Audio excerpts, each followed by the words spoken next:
수학 성적을 올리고 공부 잘하는 습관을 들이는 것은 꾸준한 학습 태도가 필요하겠죠.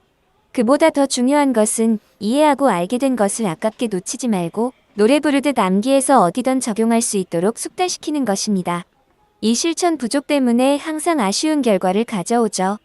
수학도 암기해서 적용할 수 있도록 반복해서 기억시켜야 합니다. 인간이 할 수 있는 유일한 방법이라고 생각해요. 자, 이 문제를 풀기 전에 여기에서 구간함수가 주어져 있죠. 이 구간함수에 3차 함수가 포함되어 있습니다. 가 조건을 만족하는 이 3차 함수의 특성을 알고 나 조건에서는 정적분과 함수 관계가 주어져 있습니다. 이 정적분과 함수 관계에 대해서 여기에서 상세하게 설명을 했죠. 자, 먼저 참조를 하고 기본을 알고 있다는 상태에서 얼마나 빨리 문제를 풀 수 있을까 점검해 보기로 합시다. 자, 고등학교에서 미분 관련 문제는 그래프만 잘 그리면 거의 다 해결이 가능하게 됩니다. 자, 여기서도 마찬가지입니다. 조건에 맞게 구간함수를 잘 그리면 되겠죠. 그죠? 자, x 이퀄 k가 경계선입니다. 경계선으로 좌우 그래프를 그리는데 여기에서 3차 함수의 기본이 장착되어 있으면은 10초 내외로 그림을 그릴 수가 있겠죠. 그죠? 자, 그래서 바로 초안을 작성할 수 있을 겁니다. 자, 그리고 최종 목표는 gk 플러스 1이 최소값입니다. 자, 이때 k 플러스 1일, k 플러스 1 위치를 정할 수 있죠. k니까 k 플러스 1입니다. 자, 그런데 궁극적으로 3차 함수 fx죠. 그죠? 1차 함수와 3차 함수 fx입니다. 3차 함수 fx의 k 플러스 1대의 함수값이 gk 플러스 1의 최소값과 같다는 것을 읽을 수 있어야 되겠죠. 자, 그와 동시에 1차 함수와 3차 함수 이 관계에서 3차 함수 fx를 찾아야 되겠죠. 그죠? 3차 함수 이 fx를 표현하는데 역시 10초 내외에서 가능할 수 있어야 되겠습니다.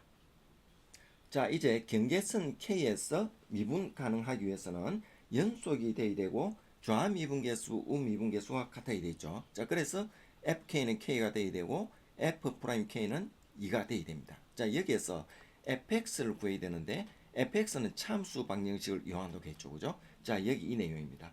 여기에서 충분히 설명을 했습니다. 자, 그래서 fx식이 만들어지죠. 3차 함수. 여기에서 k와 p를 구하면은 궁극적으로 최소값을 구할 수 있게 되는 겁니다.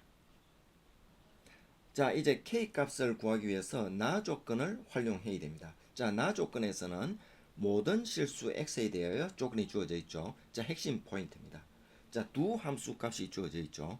두 함수 값의 곱이 0에서 오른쪽, 0에서 왼쪽으로 정적분한다는 얘기죠. x가 모든 실수이기 때문에 0에서 오른쪽, 0에서 왼쪽으로 정적분을 해서 두 함수 값의 곱이 0과 같거나 0보다 커야 된다는 조건이 됩니다. 자, 그래프로 해석하는 방법에 대해서는 여기서 충분히 설명을 했습니다.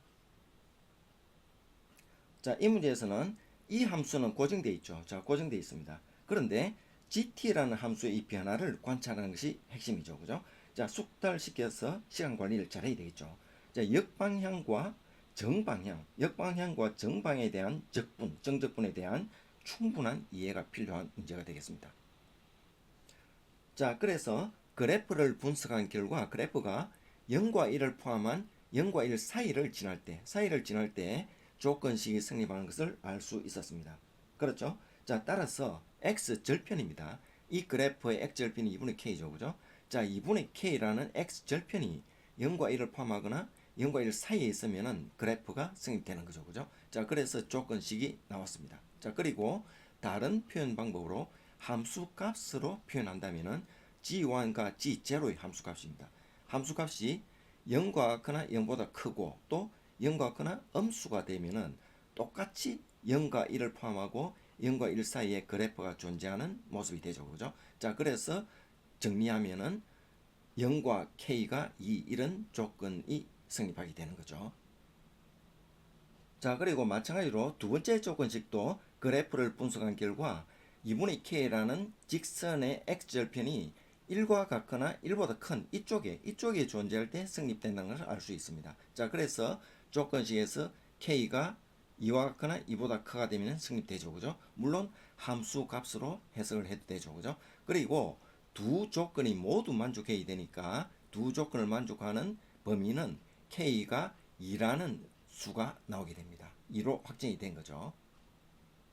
자, 이제 K=2가 확정되었으니까 대입을 합니다. 대입을 하니까 fx가 구성이 되죠. 이때 K 플러스 1이니까 F3이 됩니다. G3이 되죠. 대입을 하니까 7-P가 됐습니다. 최소값이 되는 거죠. 자, 이때 최소값이 되기 위해서는 P값이 최대한 큰 숫자가 되어야 되죠. 자, 그리고 P값은 1차 함수와 3차 함수 fx 이 두 함수의 차함수 방정식의 근이 되는 거죠. K=2와 P, 그렇죠.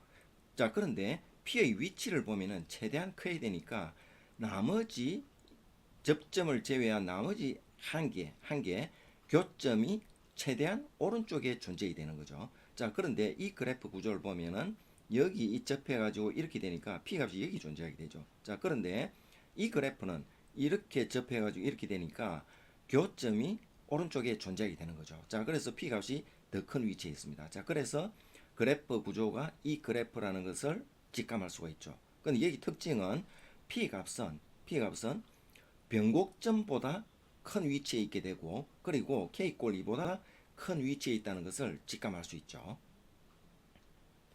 자, 이제 P값을 구하기 위해서 갑니다. 핵심은 3차 함수 fx죠. 이 3차 함수 fx가 정가함수가 되는 조건이기 때문에 변곡점 있죠. 이 변곡점에서의 접선의 기울기가 0이 되거나 0보다 커야 되죠. 자, 0이 되거나 0보다 커야 된다는 겁니다. 자, 따라서 3차 함수의 이 변곡점은 3차 함수, 도함수죠. 2차 함수죠. 2차 함수의 꼭지점과 같죠. 그죠? 꼭지점이기 때문에 이 꼭지점의 함수값이 0과 같거나 0보다 커야 된다는 말과 같게 되는 겁니다.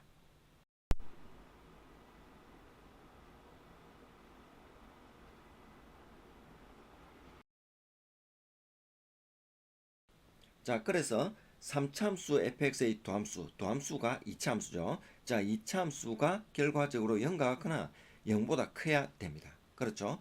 자, 그래서 이 조건을 만족하기 위해서는 판별식이 0과 같거나 0보다 작아야 되죠. 그죠? 자, 그래서 판별식을 이용하니까 이렇게 정리되었습니다. 자, 그래서 P 값이 나왔는데 P의 범위가 나왔죠. 그죠? 자, P의 범위가 나왔는데 그 중에서 P 값은 최대값이 돼야 되니까 2 플러스 루트 6이 돼야 되겠죠. 그래서 대입하니까 5 마이너스 루트 2 나오죠. 자, 그래서 G3, F3 값은 5 마이너스 루트 6이라는 것을 알 수 있겠죠. 자, 그리고 이 그림은 보충하기 위해서 정가함수가 되기 위해서죠. 그죠? 정가함수가 되기 위해서는 변곡점에서의 접선의 기울기가 0이거나 0보다 커야 된다는 것. 자, 이것을 보여주고 있는 거죠. 자, 마찬가지로 변곡점의 x좌표입니다. 변곡점의 x좌표에 3을 곱하면은 차함수 방정식의 근의 합과 같다고 했죠. 그죠? 자, 차함수 방정식 근의 합이니까 중근 2, 두 개 합하니까 4가 되죠. 그죠? 그리고 나머지 한 근 4 플러스 p가 되죠. 4 플러스 p는 점근선의 x좌표의 3배라고 했으니까 3x는 4 플러스 p죠. 그래서 점근선의 x좌표는 3분의 4 플러스 p가 됩니다. 자, 그렇죠. 자, 이 값을 f'x에 대입을 하면은 같은 결과가 나오게 되죠. 자, 이번에는 그래프로 분석하는 방법이죠. 먼저 상세하게 설명을 했습니다. 자, 여기에서 결과적으로 이 경우는 여기에서 이 부분이 있죠. 그죠? 자, 이 부분에서는 음수가 나오기 때문에 안 되죠. 그래서 부등식 성립하기 위해서는 이 그림이 되어야 되는데, 이 그림이 되기 위해서는 꼭지점이 이 사이에 있어야 되죠. 자, 그래서 결과적으로 이런 내용이 나옵니다. 이도 마찬가지입니다. 자, 이 두 그림 케이스에서 이 경우는 거꾸로 적분하기 때문에 양인 부분이 음수가 되죠. 자, 그래서 안 됩니다. 그래서 전체적으로 양수가 되어야 되기 때문에 이 그림이 되어야 되죠. 자, 이때는 1차 함수가 이쪽에 있어야 됩니다. 자, 그래서 2분의 k가 1보다 크거나 같은 경우, 그래서 k가 2보다 크거나 같아 해서 두 개를 만족하니까 k가 2가 나왔죠. 자, 이런 결과가 나왔습니다. 자, 이 내용은 앞에서 설명한 겁니다. 잠시 보시고 필요시 반복해서 보시면 내용이 절로 기억되고 암기되어서 문제풀이에 적용할 수 있을 거예요. 그리고 좋아요, 구독 부탁드려요. 함께 노력해봐요.